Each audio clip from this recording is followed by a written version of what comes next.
샬롬, 좋은 아침입니다. 2026년 5월 11일 매일 성경 순서에 따라서 창세기 40장 1절부터 23절까지 말씀을 함께 묵상하고 기도하는 시간을 가지도록 하겠습니다. 오늘 말씀의 제목은 해석은 하나님께입니다. 말씀을 살펴보면 애굽의 친위 대장 보디발의 집에 있다가 누명을 쓰고 감옥에 갇힌 요셉은 바로의 두 관원장, 술 맡은 관원장과 떡 맡은 관원장을 만나게 됩니다.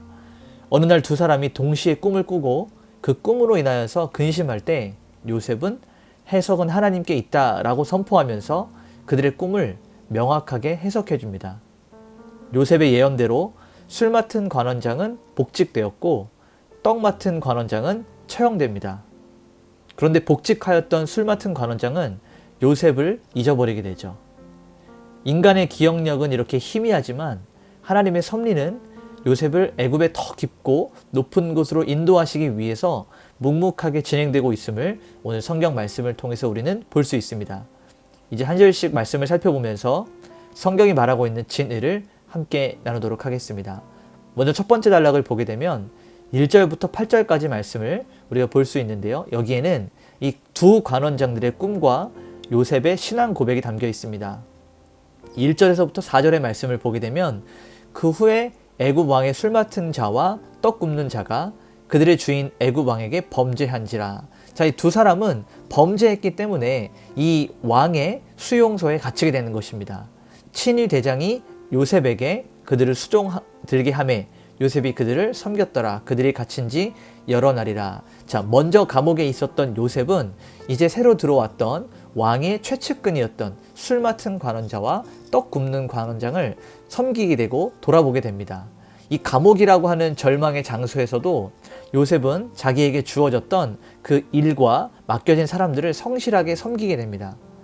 그래서 브루스 월키는 이 요셉이 고위급에 있는 관리들을 섬기고 그들의 수종을 들며 애굽 왕실의 어떤 법과 정치에 대한 상황들을 배우는 이 예비 총리 교육을 받았다라고 설명을 하고 있습니다.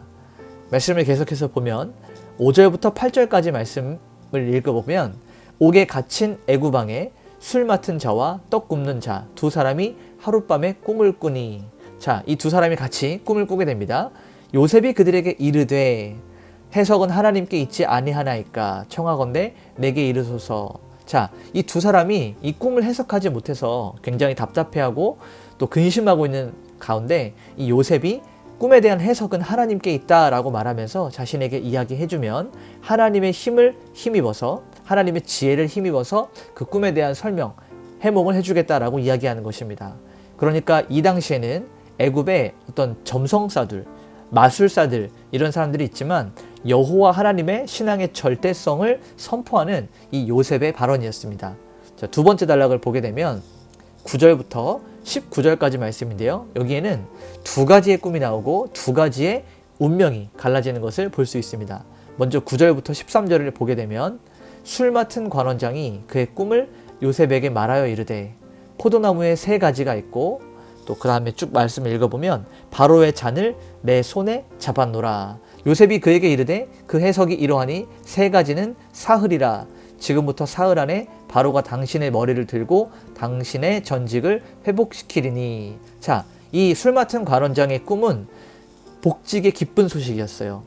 이제 다시 3일이 지나고 나면 다시 그 사람은 원래 있었던 자리로 돌아갈 것이다 라고 요셉은 그렇게 해몽을 해주었습니다.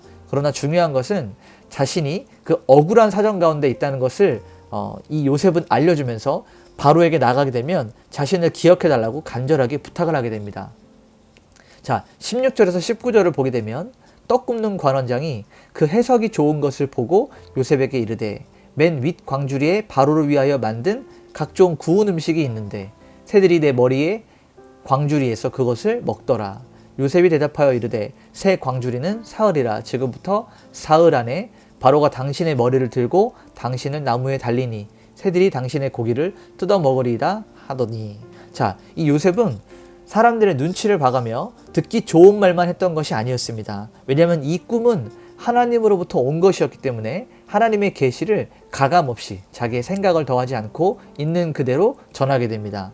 케네스 매튜스는 이 요셉이 인간의 정에 끌리지 않고 하나님의 말씀을 있는 그대로 대언하는 참된 선지자적인 자세를 보여주었다라고 설명을 하고 있습니다. 마지막 세 번째 단락은 20절부터 23절인데요. 우리가 여기에는 성취된 예언을 우리가 볼 수 있습니다. 요셉이 꿈꾸고 선포했던 대로 그 꿈을 해석해 주었던 대로 실제로 일어났고, 그리고 요셉을 잊어버린 관원장이 등장하게 되죠. 자, 20절에서 22절을 먼저 보게 되면 제3일은 바로의 생일이라. 자, 아까 꿈을 해몽할 때 3일 뒤라고 했는데 그 3일 뒤가 바로 바로의 생일이었습니다. 술 맡은 관원장은 전직을 회복하며 그가 잔을 바로의 손에 받들어 드렸고, 떡 굽는 관원장은 매달리니 요셉이 그들에게 해석함과 같이 되었으나. 자, 결국은 요셉이 그 꿈을 해몽한 대로 모든 일이 그대로 이루어졌습니다. 이는 요셉이 전했던 하나님의 말씀이 진짜였다, 참된 사실이었다라고 입증을 하게 되는 것이죠.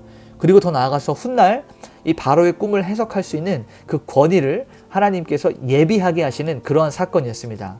자, 마지막 절 23절을 보면 술 맡은 관원장이 요셉을 기억하지 못하고 그를 잊었더라. 자, 이 요셉은 술 맡은 관원장에게 인간적인 기대를 하고 있었어요. 그가 나가게 되면 반드시 바로 앞에 서게 될 것이니 나의 이 무고함과 억울함을 좀 말해주시오라고 이런 요청을 했습니다. 그러나 박윤선 목사님은 만약에 이때 요셉이 그 술 맡은 관원장의 기억으로 그냥 나갈 수 있었다면, 석방되었다면 아마도 평범한 자유인으로 남게 되었거나 다시 이 보디발 장군의 종으로 들어갈 수밖에 없는 그러한 평범한 삶을 살 수밖에 없었을 것이다. 그러나 하나님은 더 큰 구원의 계획을 위해서 요셉을 감옥이라고 하는 곳에서 2년을 더 머물게 하셨다라는 사실을 강조하고 있습니다. 그러니까 우리 인간적인 생각에는 빨리 풀려나고 빨리 자유를 얻는 것이 더 좋아 보이지만, 하나님은 더 큰 일, 이스라엘 민족을 구원하시는 그 일들을 위해서 애굽을 총리로 올리시기까지 감옥에 더 억울하게 2년이라는 시간을 보내게 하셨다라는 것입니다. 오늘 우리 이 말씀을 원포인트로 정리하면, 요셉은 감옥 안에서도 오직 하나님만이 역사의 해석자이심을 선포했다라는 겁니다. 세상적인 도움, 그러니까 술 맡은 관원장에게 나를 도와달라고 했던 그러한 도움들은 잊혀집니다. 그러나 인간의 그러한 망각 속에서도 하나님의 기억은 멈추지 않는다는 것이죠.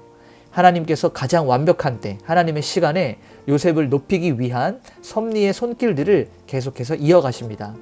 이제 우리 삶에 이렇게 한번 적용할 수 있었으면 좋겠습니다. 우리 삶의 해석은 하나님께 있다는 거예요. 도무지 이해되지 않는 상황들, 내 지식으로 답을 얻을 수 있는 것들이 아닌 것들, 이런 것들을 인간적인 노력과 의지로 해결하려고 하지 말고 오직 주인이신 하나님께 물을 때 비로소 그 고난과 고통과 문제에 대한 의미를 우리는 찾을 수가 있는 것입니다. 사람은 잊어버려도 하나님은 기억하십니다. 그래서 우리가 오늘 삶 가운데 적용할 때는 우리가 도움을 기대했던 사람이 우리를 잊어버리거나 배신할 때 낙심하지 않는 거예요. 그리고 하나님을 바라보는 것입니다. 하나님은 결코 졸지도 주무시지도 않으시면서 당신의 자녀를 위한 가장 선한 시간표를 한치의 오차도 없이 진행하고 계신다라는 사실을 기억하면서 오늘 우리 이렇게 같이 한번 기도할 수 있었으면 좋겠습니다. 하나님, 제 삶의 모든 문제에 대한 해답이 하나님께 있음을 고백합니다. 내 생각으로 상황을 판단하기보다 하나님의 시선으로 오늘을 해석할 수 있는 지혜를 주시옵소서. 사람들이 우리를 기억해 주지 않고 알아주지 않고 그 가운데서 잊혀진다 할지라도 실망하지 않게 하시고 보이지 않는 곳에서 우리를 빚어가시는 하나님의 손길을 의지하게 하여 주시옵소서. 이렇게 기도하면서 오늘 하루 하나님께 온전히 올려드리도록 하겠습니다. 기도하시겠습니다.